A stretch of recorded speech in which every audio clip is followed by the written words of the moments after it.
This is Standing Watch. And now, Evangelist Norbert Link. Greetings, everyone, and welcome back to our Standing Watch program. In a few days from now, many will keep Halloween. And I would dare to say most have no clue as to where Halloween comes from. In other words, they don't know what the background is. They don't know why they keep it, except, well, because everybody else does it, so we might as well do it too. It's harmless fun.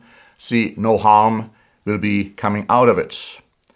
Well, I don't want to take too much time to tell you about the origin of Halloween. A lot of information can be obtained on the internet, but I like to use a few minutes. Here's a book which was published by Reader's Digest, Why in the World?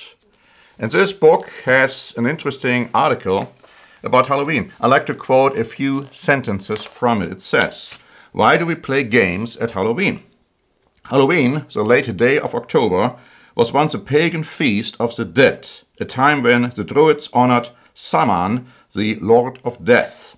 On that one day of the year, the dead were said to come to life.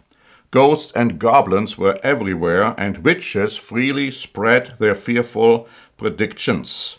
Who on such a night would dare to go to bed? Once a time to strike terror into the bravest hearts, Halloween has gradually become a festival of fun, particularly for the young. Games of trick or treat, bonfire parties, gruesome disguises, spooky lanterns, all have links with ancient times. As with those of so many feasts, Halloween's customs today are drawn from many sources. Clearly, many of them come directly from the All Souls Feast of the Druids, in which good and bad souls of the dead wandered in search of some new abode. Many practices go back farther. The lighting of bonfires, for example, may come from the worship of Baal, the Syrian sun god, or from other end-of-summer feasts in which fire symbolized the sun. And then it goes on to say that to Halloween's fears of ghosts and goblins were added rituals of eating fruit and roasting nuts on all-night bonfires. Villagers sat or slept there until dawn, too scared to return to their spirit-infested homes." And then they have an article here and a picture, and close to the picture the following comments are made. "Spooky lanterns and pointed bats are drawn from witchcraft. Halloween celebrates a time when evil spirits wandered at large." And much more could be said about it. But you see, it's very clear where Halloween comes from. Now, some will dispute that and will say, oh, there are other arguments, and of course, these are the ones who are trying to justify the celebration of Halloween. Another article points out that the ancient Celts marked this as one of their 4 most important festival quarter days of the year.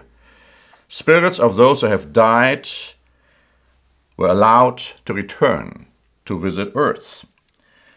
And then it says, our most popular custom of dressing up on Halloween emanates from the Celtic belief that the ghosts of the departed would be abroad, roaming the fields and roads near their homes on this night, fearful of encountering those otherworldly beings. They began to wear masks and other ghostly gear in order to fool the spirits into believing they, too, were of the spirit world. In other words, they were incorporating these spirits. Our children dressing up like that, adults dressing up like that, do they do something differently? The tradition of leaving food on doorsteps in the hopes that it might prevent wandering spirits and fairies from entering the house and placate them evolved into the practice of trick or treating. The question is, should we really allow our children to participate in a festival which is clearly dedicated to the dark side? Apart from the fact that figures show that there is a significant increase in the number of children, pedestrians, who are killed on Halloween, because no wonder. I mean, they're walking on the streets and they are being victims of, let's say, accidents, car accidents. The Independent wrote on October 12, 2018, that 3 in 5 people have said they have seen a ghost in their lifetime. 1 in 3 had either lived or stayed in a house they felt was haunted. We know from experience that year after year people love to be scared and seek out as many frightful opportunities as possible this time of year. Any connection with celebrating these dark festivals such as Halloween? Pat Robertson of the 700 Club said already in October 29 of 1982, I think we ought to close Halloween down. Do you want your children to dress up as witches? The Druids used to dress up like this when they were doing human sacrifice. The children are acting out satanic rituals and participating in it and don't even realize it. There's a big discussion right now whether a white person should pretend to be a black person on Halloween and vice versa. But the crux of the matter is not being addressed, and that is there shouldn't be any Halloween. Halloween should be completely, totally ruled out. A very famous poem was written in 1910 by J.K. Banks, and it was published by Harper's Weekly. And part of that poem goes like this. The ghosts of all things past parade, emerging from the mist and shade that hid them from our gaze. And full of song and ringing mirth, in one glad moment of rebirth, again they walk the ways of earth as in the ancient days. Did you know what the 3 most popular costumes of adults are on Halloween? In this order: witches, vampires, and zombies. The White House has participated in Halloween celebration for 60 years. What a terrible example our governments have been setting for our children. Young children cannot distinguish between make-believe and what's real. And those horror pictures stay with them, stay with their brains. And then we wonder why suddenly many of them believe they have seen ghosts or have nightmares. Did you know that Halloween is the most important religious feast for witches and Satanists? Yes, Satanists. I read an article by a Satanist who said that Halloween was the most important thing for her, as it is for others worshipping Satan.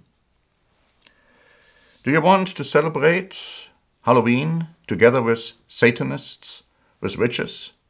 Or do you want your children to participate in that? Is it harmless fun, really? Didn't the Apostle Paul tell us he doesn't want us to have any fellowship with demons whatsoever? Did you also know that at Halloween, most satanically motivated crimes are being committed, more than at any other time in the year?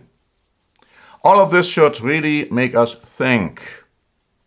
You have a few days to think, to meditate about whether you want your children to participate in Halloween.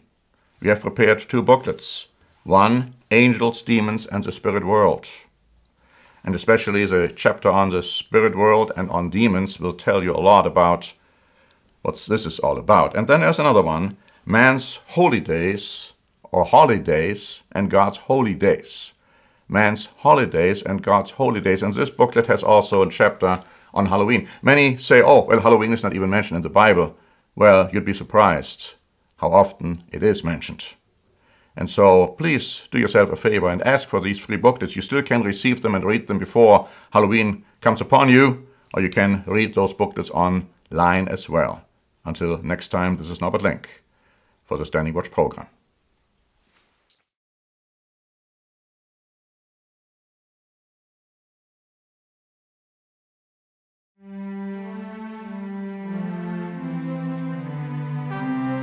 Standing Watch is a presentation by the Church of the Eternal God, P.O. Box 270519, San Diego, California 92198. More information is also available at our website, eternalgod.org.